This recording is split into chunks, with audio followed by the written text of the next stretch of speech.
नमस्कार दोस्तों, मैं सुष्मिता सिंह। समकालीन हिंदी कहानियों की श्रृंखला में आज सुनेंगे डॉक्टर रंजना जायसवाल की कहानी दीदिया। तो आइए सुनते हैं कहानी। जेठ की तेज धूप से खोपड़ी चटकने लगी थी। सूरज के डूबने और चांद के उगने का दूर दूर तक पता नहीं था। पिंकिया ने धूप से काली हो चुकी अपनी देह की ओर देखा। चमड़ी कई जगह से धूल, धूप और गर्मी से चटक गई थी।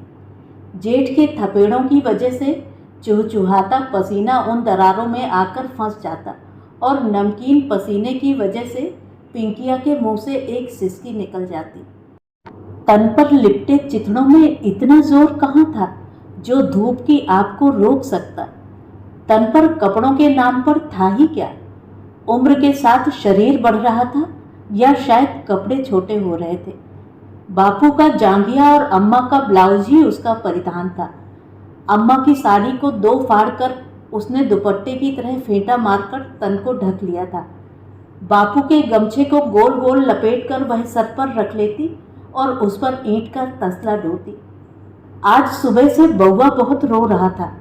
उसने बापू की लुंगी बिछा बउआ को लिटा दिया। आसमान से अंगार बरस रहे थे। इंसान के साथ साथ धरती भी तप और झुलस रही थी। पिंकिया ने बउआ को सीने से चिपका लिया। वो चाहती थी सूरज आज जल्दी से ढल जाए, पर चाहा हुआ होता कहाँ है। वह खुद ही अपनी सोच पर हंस पड़ी। सच कहूँ तो वह अपने लिए यह नहीं चाहती थी, पर बउआ, कितनी जान ही थी उसमें। कैसे बचाती इस धूप से। कल से उसका शरीर तप रहा था। लू लग गई है, ये दवाई लिख रहा हूँ। आराम की ज़रूरत है। बाहर धूप में लेकर ना निकलना। धूप गर्मी से बचाना। बाहर ना निकलना। डॉक्टर ने तो यही कहा था। किसके सहारे छोड़कर निकलती। पिंकिया ही उसकी अम्मा थी, बापू थी, भाई थी और दीदिया तो थी ही। आज अम्मा बहुत याद आ रही थी। वह होती तो सब कुछ कितनी आसानी से संभाल लेती। उसकी अम्मा फुलवा फूल की तरह ही सुंदर थी। उसका बापू मोहन जान छिड़कता था अपनी जोरू पर। उसने अम्मा की पसंदीदा लाल साड़ी का टुकड़ा तन पर लपेट लिया। बापू दीपावली पर लाए थे। उस साड़ी में बापू के प्यार और अम्मा की खुशबू थी। पिंकिया बउआ को लादे काम पर निकल गई थी। आज चूल्हे की लकड़ी भी खत्म हो गई थी। सुबह बड़ी मुश्किल से कागज और सूखी पत्तियों से चूल्हा जलाकर काली चाय बनाई थी। दूध वाली चाय देखे तो जमाना हो गया था। बउआ को दवा देनी थी। पिंकिया बउआ की माँ तो बन गई थी, पर दुधमुहे भाई के लिए माँ का दूध कहाँ से लाती। चाय के सहारे चम्मच से घूंट घूंट दवा पिलाई थी। जल्दी से पी ले बउआ, वरना साधु बाबा आ जाएगा। अम्मा ऐसे ही तो डराती थी उसे। वो हमेशा सोचती, अम्मा कहती थी साधु बाबा लोगों के हाथों में बड़ी शक्ति होती है। राजा को रंग, आदमी को जानवर बना दे। कितनी बार उन्होंने वो राजकुमारी को शिला बनाने वाली कहानी भी तो सुनाई थी। काश उसकी जिंदगी में भी कोई ऐसा बाबा आता जो सब कुछ पहले जैसा कर देता। न जाने क्यों वो मुस्कुरा दी थी। साइड पर पड़े ईंटों से ही उसने छोटा सा घर बनाया था। पूरी गृहस्थी थी उसकी। गुड्डे गुड़ियों से खेलने की उम्र से पहले ही बन गई थी वो गृहस्थन, और दीदिया कहीं पीछे छूट गई थी। आज भी वो दिन भूले नहीं भुलाता था। ठेकेदार ने बहुत खराब माल लगाया था। सब यही तो कहते थे। एक मौसम भी ना झेल पाया। ओ पिंकिया, जरा बउआ को लेकर बाहर बैठ जा। बड़ी उमस है। हवा थोड़ी तन को लगेगी तो उसे अच्छा लगेगा। और वो बंदरिया की तरह अपने छोटे भाई को चिपकाए सीढ़ियों से नीचे उतर गई थी। संभल कर बिटिया, कहीं बउआ गिर न जाए। अम्मा चिंता न करो, हम हैं ना, उसने मुस्कुराकर कहा था। शायद वो आखिरी दिन था जब वह मुस्कुराई थी। पिंकिया के बाऊ को तेज बुखार था। अम्मा रात से गीली पट्टी रख रही थी। ननकू वहीं बगल में मोरंग वाले रंगीन पत्थरों से खेल रहा था। 5 मंजिला बिल्डिंग उसकी आंखों के सामने भरभरा के गिर गई। दूसरे दिन अखबार के कोने में एक सूचना छपी थी। शहर की नवनिर्मित इमारत गिरी, 2 पुरुष, 1 औरत और 1 बच्चे की मृत्यु। यह अखबार वाले भी कितनी झूठी खबर छापते हैं। उस दिन 1 बच्चे की मृत्यु नहीं हुई थी, उस दिन 3 बच्चों की मृत्यु हुई थी। पिंकिया भी जिंदा होकर कहाँ जिंदा थी। कम उम्र में माँ बाप का साया सर से उठ चुका था। खेलने की उम्र में, माँ बाप से लाड़ लड़ाने की उम्र में वह अपने छोटे भाई की माँ बनी घूम रही थी। वो दिन था और आज का दिन। तब से लेकर आज तक वह बउआ को संभाल ही रही थी। आज भी उसे अपने बचपन की धुंधली सी यादें थी। मुंबई शहर सपनों का शहर। सपने देखने से भला कोई किसी को कैसे रोक सकता है। पिंकिया के बाऊ मोहन अपनी जोरू के साथ शहर में रोजी रोजगार की तलाश में चला आया था। गांव के कई परिवार गांव छोड़कर मुंबई चले आए थे। करते भी तो क्या, मुट्ठी भर जमीन हर साल बाढ़ के पानी में डूब जाती। जब से बांध बना था, सरकार ने वो जमीन भी छीन ली थी। जमीन के बदले में थोड़ा मुआवजा जरूर मिला था, पर उससे जिंदगी तो नहीं कट सकती थी। यहाँ रहते रहते उन्हें बरसों बीत गए थे। पिंकिया, ननकू और बउआ यहीं पैदा हुए थे। जीवन में खेती के सिवाय कोई काम नहीं किया था। इस अनजान शहर में कोई काम देता भी तो कैसे। पर कहते हैं ना, मुंबई में कोई भूखा नहीं सोता। मोहन ने ठेकेदार के हाथ पैर जोड़कर बेलदारी का काम शुरू कर दिया। शुरू में बहुत दिक्कत हुई। इस अनजान शहर में जोरू को कहाँ छोड़े। तब फुलवा ने ही कहा, मैं बैठकर क्या करूँगी, तुम्हारे साथ मैं भी चलूँगी। इस महंगाई के ज़माने में एक आदमी के कमाने से कैसे काम चलेगा। फुलवा ने पल्लू को समेटकर कमर में खोस लिया और मोहन के गमछे को गोल गोल घुमाकर अपने सर पर रख लिया। ए ठेकेदार बाबू, हम भी काम करेंगे। ठेकेदार ने एक अजीब सी निगाह से फुलवा को देखा। फुलवा एक क्षण को असहज हो गई थी। क्या नाम है तेरा? फुलवा। फुलवा, ठेकेदार ने मन ही मन बुदबुदाया। ठेकेदार की लालची निगाहों ने ऊपर से नीचे तक फुलवा के तन का एक्सरे कर डाला। तो कर लेगी, कभी किया है इस तरह का काम? ठेकेदार ने मुंह में भरे पान को गुलगुलाते हुए कहा। मोहन ढाल की तरह उसके आगे खड़ा हो गया। जानता था इस तरह के लोगों के बारे में, पर उसकी जोरू सुनती ही कहाँ थी किसी की। साहब, हमारी जोरू है, 3 तक पढ़ी है। हम मना किए थे, तेरे बस का नहीं है ये सब, पर औरत जात कहाँ किसी की सुनती है। आप किसी काम पर लगा दो, जल्दी सीख जाएगी। चल ठीक है, तू जिम्मेदारी ले रहा है ना। और वह दिन था और आज का दिन। वर्षों बीत गए थे इस अनजान शहर में। जहाँ कभी कोई इमारत बनती, दोनों अपना डेरा डंडा उठाए पहुंच जाते। फुलवा की बड़ी इच्छा थी कि दोनों बच्चों को पढ़ाए लिखाए, पर इस महंगे शहर में पेट भरने के लिए पैसा कमा लें वही बहुत था। मोहन और फुलवा साइड पर पड़े ईंट को जोड़कर झोपड़ी बना लेते और काली पीली पन्नी से छत छवा लेते। फुलवा बड़ी सुघड़ थी। उसका मर्द जब काम से थका हारा आता, तब वो झट से पिंकिया से लोटा भर पानी और गुड़ भेज देती। पिंकिया, जब भी कोई बाहर से आए तो उसके लिए गुड़ पानी जरूर रखना। अरे अभी से ये सब घर गृहस्थी की बातें काहे सिखा रही हो? मोहन झुंझलाकर कहता। 16 की हो गई है, इसकी उम्र में तो हमारा ब्याह हो गया था और तुमको अभी बच्ची ही लगती है। गुड़ कभी बेकार नहीं जाता, अभी से सीखी रहेगी तो ससुराल में काम देगा।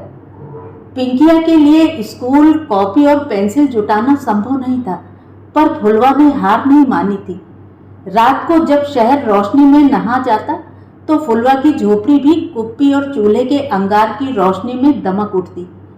चूल्हे की आग में सिकती रोटियों की गमक से सारी झोपड़ी सौंधी खुशबू से महक उठती। दिन भर ईंटें उठाने से चौटहिल हुए हाथ आटे की लोई को बड़ी कलाकारी से पीट पीट कर हथेलियों पर बड़ा कर देते। चांद जैसी गोल गोल रोटियों को थाली में रखते ही पिंकिया नमक के डिब्बे की ओर भागती और मोहन प्याज को जमीन पर रख अपनी मजबूत हथेलियों से धप की तेज आवाज के साथ 2 टुकड़े कर देता। कुल जमा 7 रोटी ही बन पाती। गिनती की रोटियों के साथ पिंकिया भी 7 तक की गिनती सीख गई। फिर आगे आगे भी तो गिनती सीखनी थी, पर रोटियां तो इतनी ही थी। फुलवा ने इसका भी इलाज निकाल लिया था। चूल्हे की लकड़ी को छोटे छोटे टुकड़ों में तोड़कर वह पिंकिया को आगे की गिनती सिखाने लगी। पिंकिया दिन भर उतरते ईंटों की ट्रक को देखकर खुशी से खिल उठती। 1 2 3 4 वो बहुत खुश थी। उसने 30 तक गिनती सीख ली थी। बगल वाले चाचा ने उसकी कितनी तारीफ की थी और कितना आशीर्वाद दिया था। बड़ी होकर डॉक्टर बनना, और उसके सपनों को मानो पंख लग गए। वो रोज ननकू के साथ डॉक्टर डॉक्टर खेलने लगी। ननकू भी कोई कम थोड़ी था। वो भी झूठ मूठ का आंख बंद कर लेट जाता। दीदिया है ना उसका इलाज करने के लिए। फुलवा की आंखें भर आती। हाय रे तकदीर, ये मासूम ये भी नहीं जानते कि डॉक्टर बनना इतना आसान थोड़ी है। बड़ी पढ़ाई करनी होती है। इतना पैसा लगता है कि जितनी तो उसे गिनती भी नहीं आती। मोहन और फुलवा पिंकिया और ननकू को छोड़ साइड पर काम पर चले जाते। पिंकिया को आज भी वो दिन याद है। जर्र की आवाज के साथ मोरंग की ट्रक जमीन पर मोरंग गिराकर आगे बढ़ गई थी। धूल का गुबार वातावरण में छा गया था। पिंकिया अपने सुनहरे बालों के साथ अपने छोटे भाई ननकू को कमर पर टिकाए ये नज़ारा देख रही थी।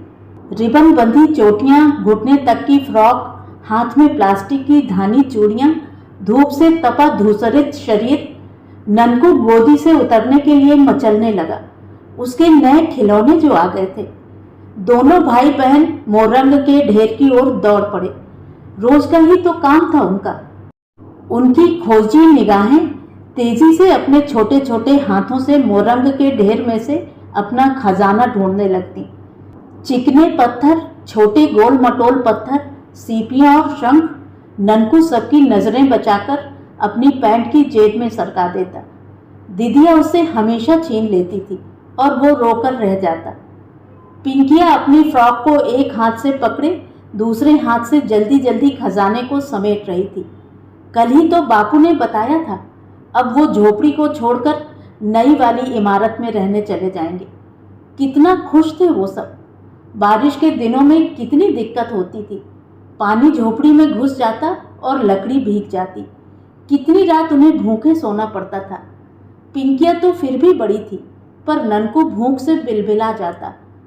फुलवा उन गीली लकड़ियों को न जाने कितने जतन करके जलाने का प्रयास करती, पर गीली लकड़ी बस धू धू करके रह जाती और झोपड़ी धुएं से भर जाती।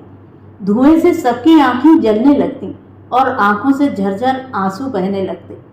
आंसू तो फुलवा के भी निकल आते, पर वो धुएं से नहीं, भूख से बिलबिलाते बच्चों के मासूम चेहरों के कारण ही होते थे। अब कम से कम उन्हें भूखे तो नहीं सोना पड़ेगा। आज उनकी इस झोपड़ी में आखिरी रात थी। मोहन दिन भर का थका हुआ था। बिस्तर पर लेटते ही नींद आ गई थी, पर पिंकिया को खुशी के मारे नींद नहीं आ रही थी। बउआ फुलवा का दूध पीकर सो गया था। फुलवा ननकू और पिंकिया को लोरी गाकर सुलाने का प्रयास कर रही थी। झोपड़ी की छत पर पड़ी काली पन्नी एक आध जगह से फट गई थी। पन्नी के उस पार आसमान में तारे टिमटिमा रहे थे। पिंकिया रोज की तरह उन्हें गिनने का प्रयास कर रही थी। ननकू सो गया क्या? बोलो दीदिया। जानते हो, कल से हम उस नई वाली बिल्डिंग में रहेंगे और वो जो सुंदर वाले पत्थर और सीपियां हैं ना, उनसे अपने घर को सजाएंगे। पिंकिया ने किलक कर कहा। दीदिया, बापू हर बार घर क्यों बदल देते हैं? पहले हम सामने वाली बिल्डिंग में रहते थे, फिर हम झोपड़ी में रहने लगे, अब फिर नई वाली बिल्डिंग में रहेंगे। हमारे बापू बहुत बड़े आदमी हैं, हर 6 महीने में अपना घर बदल देते हैं। जानते हो, ये हमारा 7वां घर है। ननकू बड़े पशोपेश में था। बड़ा आदमी कौन है? वो जो रोज सफेद चमचमाती लंबी गाड़ी से अपनी बिल्डिंग को देखने आता है, या फिर उसके बापू जो दूसरों के लिए घर बनाते हैं पर आज तक उनका कोई घर नहीं हुआ। फुलवा पिंकिया के भ्रम को तोड़ना नहीं चाहती थी। आखिर सपने देखने में हर्जी क्या है? तकदीर की लकीरें तो उनकी भी होती हैं जिनके हाथ नहीं होते। सपने तो वो भी देखते हैं जिनकी आंखें नहीं होती। आज भी वह सोचती है, काश वह उस नई इमारत में नहीं गए होते तो अम्मा, बापू और ननकू जिंदा होते। सूरज ढलने को आ गया था। पिंकिया की परछाई लंबी होती गई, उसके दुख की ही तरह, और उस परछाई में उसका अस्तित्व ढक गया। कुछ यात्राएं अकेले ही तय करनी होती हैं। उन यात्राओं को तय करने में कोई हमदम, कोई हमकदम नहीं होता। शायद दिदिया के जीवन की यही सच्चाई थी। उसे जीवन में अभी हजारों मीलों की यात्रा करनी थी, एक एक कदम के साथ। शाम ढलने को आ रही थी। वो जल्दी से लकड़ी वाले के यहाँ पहुंची। भैया, 20 किलो सूखी लकड़ी तोड़ देना। कैसे ले जाओगी बिटिया? ठेला या कोई गाड़ी? हम है ना। दुकानदार उसके हौसले को देखता रह गया। पिंकिया तराजू को देख रही थी। भैया, लकड़ी तोड़ रहे या सोना? बिटिया, लकड़ी का भाव बढ़ गया। इस बार तो पिछले दाम पर दे रहा हूँ, पर अगली बार बड़े दाम पर ही दूंगा। ठीक है, अगली बार की अगली बार देखेंगे, उसने बेफिक्री से कहा। पिंकिया ने जल्दी से लकड़ियां बटोरी और लकड़ी को सर पर लाद बउआ को बापू की लुंगी में रख गले से लटका घर के लिए चल पड़ी। वह सोच रही थी, उसकी जिंदगी भी तो तराजू की तरह हो गई है, जहां सुख और दुख के साथ उसे संतुलन बनाकर चलना है। अंधेरा बढ़ने लगा था। उसने तेजी से घर की ओर कदम बढ़ा दिए, इसलिए नहीं कि कोई उसका इंतजार कर रहा होगा, बल्कि जहां उसे अपने हिस्से का पानी और गुड़ खुद ही लेना था। तो ये थी कहानी। कहानी आपको कैसी लगी कमेंट करके ज़रूर बताएं। और अगर मेरे द्वारा सुनाई हुई कहानियाँ आपको अच्छी लगती हैं और आप मेरे चैनल पर पहली बार आए हैं तो चैनल को सब्सक्राइब ज़रूर करें, लाइक करें और अपने दोस्तों और परिचितों में शेयर भी करें। बेल आइकन दबाना बिल्कुल भी ना भूलें। धन्यवाद।